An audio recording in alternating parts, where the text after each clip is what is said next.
Hi, my name is Jafet Barona, and today I'll be talking about digital surveillance and the erosion of privacy, threats, inequities, and the case for privacy by design.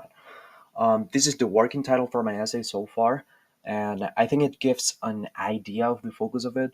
So I'll be looking at the challenges digital surveillance poses to personal privacy mainly, the inequalities it can create, and why designing systems with privacy in mind is crucial for this case. To illustrate just how pervasive this issue is, consider a recent study that examined millions of smartphone users. It found that about 87% of devices are sending private information to at least five different companies or servers. This is interesting data and surprising. So let's begin by stating the core claim of this essay. While some defend these practices as necessary for digital security, this paper contends otherwise.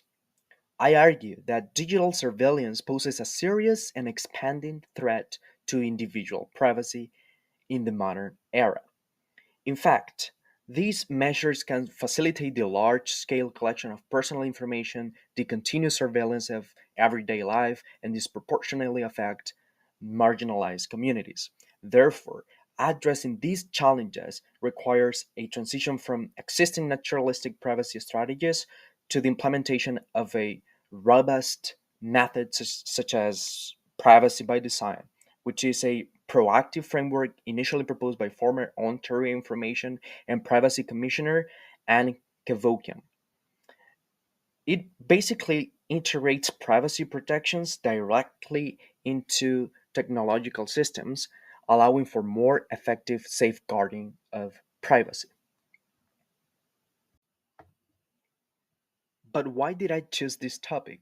Honestly, I've always been fascinated by the ways technology shapes society and especially how it intersects with power and ethics. Also, privacy is often treated as an afterthought in system design, even though it's a fundamental human right. At least that's what I think.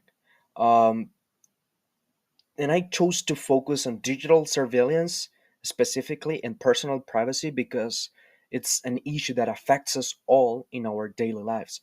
Um, like almost every action we take on our smartphones, such as our movements, our searches, and even our most casual interactions um, on WhatsApp or YouTube or something, is tracked and can be analyzed and even silently sold without our knowledge, which is an issue that it's going on from time to time.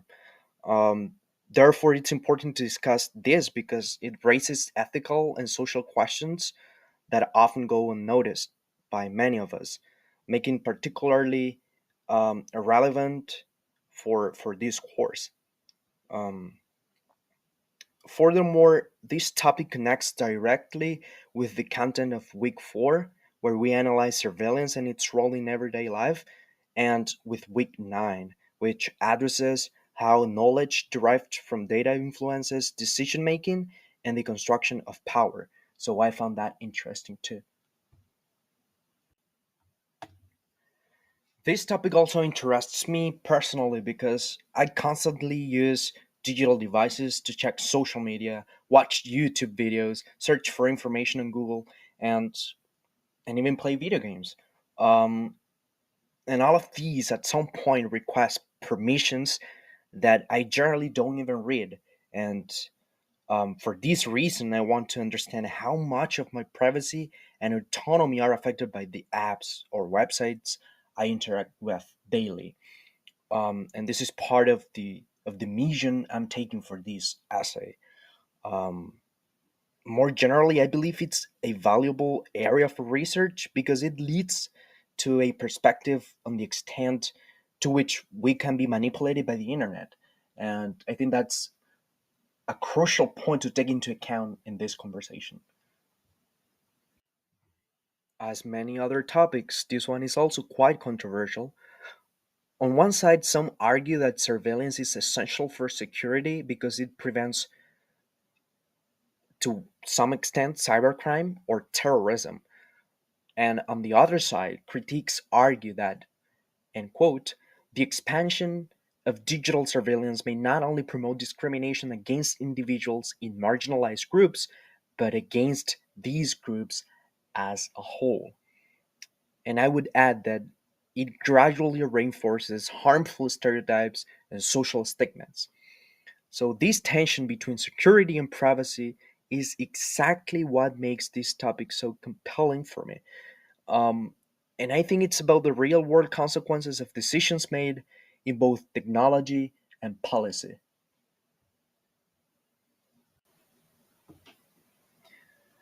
And as I also mentioned in my introduction, this tension becomes even more apparent when considering the concept of surveillance capitalism, which is one I'm really interested to, like to include in my essay. Um, because today surveillance is deeply embedded in online commerce. So it enables capitalist systems to manage and monetize personal data on a massive scale. And as Johannes Zuboff defines it, surveillance capitalism as the unilateral claiming of private human experience as free raw materials for translation into behavioral data. Major corporations like Google and Facebook perfectly illustrate this. Um, they collect enormous amounts of personal information, transform it into predictive products, and sell it in marketplaces designed to anticipate human behavior, as Zuboff suggests. Um, as we can see here, for example, a recent analysis of Facebook user data revealed that the average user had their information transmitted to roughly 2,230 different companies, with some individuals' data being shared with more than 7,000 separate entities. So, this is like the big picture of what she's saying. And, and I found this important to include in my introduction too. In fact, empirical studies confirm the scale of this intrusion in other contexts.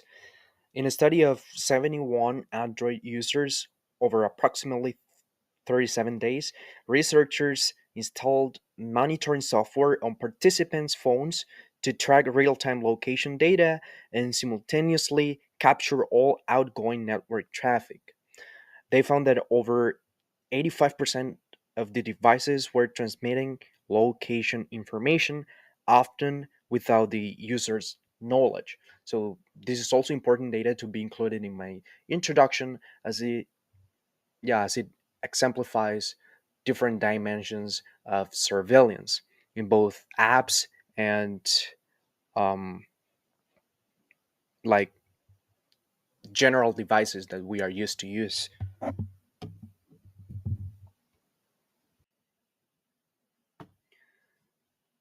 So, what are the perspectives around this debate? Well, supporters of surveillance focus on the potential safety benefits, um, as I said before. However, Walker-Munro, which is one of the authors I used in my annotated bibliography, introduces the concept of hypercollection. Um, this concept shows how personal data is gathered extensively for commercial purposes, which has to do with my first claim that I will talk about later on. Um, and for its part, Hogue also shows that marginalized groups are disproportionately affected, which means the risks of surveillance aren't equally distributed. And he exemplified this by focusing on a specific case that I will talk about later too. Um, this raises the question: can privacy truly be protected when surveillance systems inherently create winners and losers? Now, let me explain my position in the outline for the essay. While my position is that concrete measures must be taken regarding surveillance, and the current measures should not be taken for granted. Having said this, I believe it is necessary to kind of challenge existing systems to the point of exposing how they collect private data, which is the main focus of my research. Um, and I agree that surveillance undermines privacy by reading some of the articles to be included in my essay. Um, so I want to reach the point of concluding that surveillance is more important for privacy than for security, or determining that the two should be balanced. But how to achieve that? And I think that's the question. I'm like I want to get to it in my essay at some point, um, and sort of to clarify by doing this research. So my argument has three main parts. The first claim is on commercialization. The second claim is on constant tracking, and the third claim is on privacy by design, which is sort of the solution for the issues being mentioned before.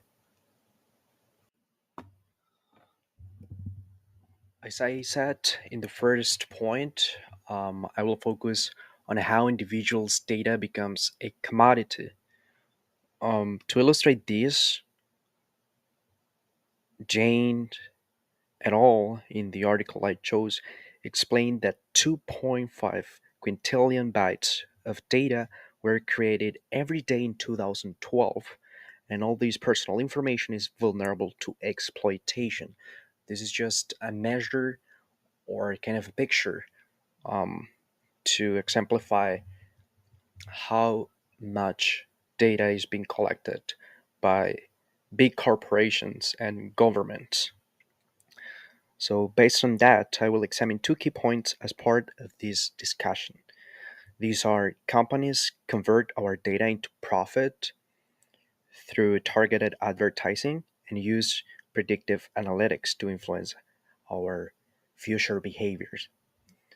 Um, and by this, I will attempt to add further evidence beyond the hypercollection that I already have, and I'll be focusing on hypercollection to elaborate on this point.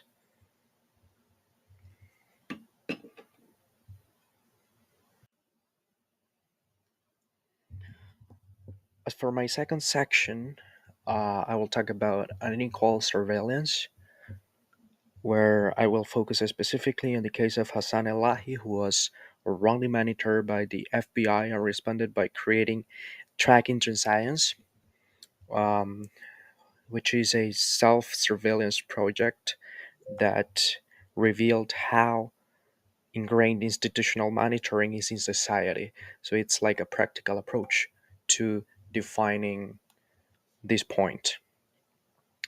And using this case as the counterpiece of my second claim, I will also explore two supporting ideas. One of them is about the psychological, along with the behavioral effects of being constantly watched. And the second one will be about the role of surveillance as a form of resistance, and kind of reclaiming agency over that personal data being collected and probably monetized.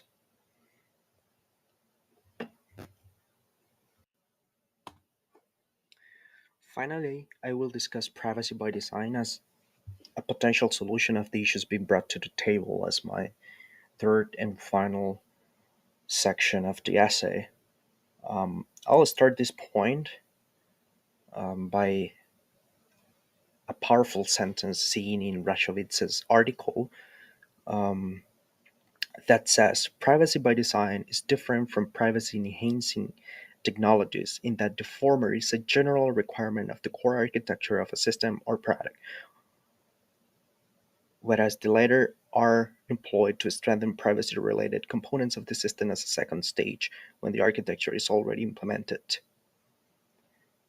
Therefore, privacy by design is more efficient, or at least that seems to be the case for me, as it avoids vulnerabilities that could um, arise if privacy were added later as an additional layer.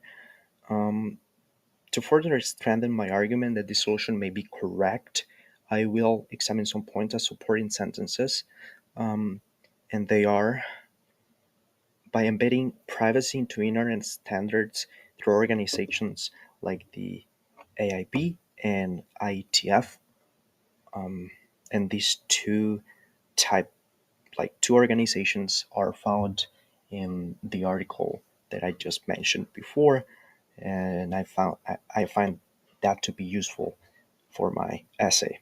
And second, by automatically protecting sensitive user data, for example, encrypting location or financial information by default and limiting access to only what's necessary. That's also another point that I find interesting to include in this section, and that would be a good way to complement with the other point and kind of determine whether it is a good option to be incorporated or not.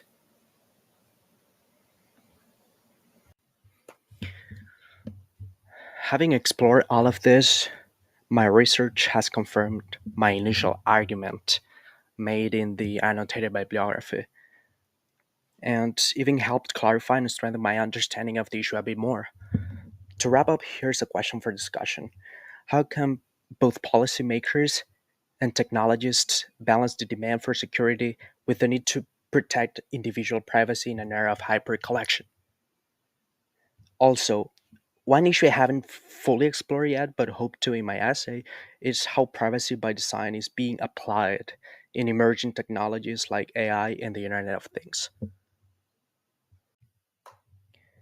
In conclusion, this paper will make it clear that digital surveillance is a growing threat to privacy, particularly for marginalized groups. On the other hand, I will try to demonstrate how privacy by design offer a concrete framework to embed protections into existing technology efficiently. Thank you very much for your attention.